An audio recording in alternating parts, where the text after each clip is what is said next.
Hello, welcome to a video in Lightroom Classic. It's not a program I've really looked into very much. I think it's quite cool though. But apparently there's this AI thing.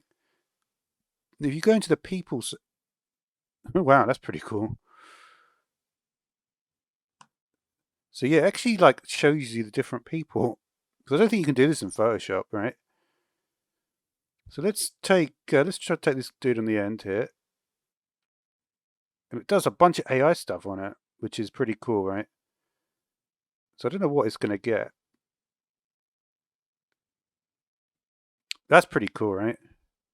It literally will get all the different parts of the person, right?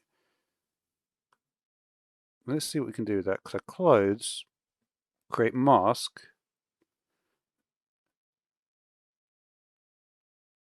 Interesting, right? Can you move this section? So we should be able to... Can we change the color of his clothes or something? Let's see if that works. Oh yeah, it does do it. That's crazy, man. So yeah, this is actually something which is like... Wow, it's super accurate as well.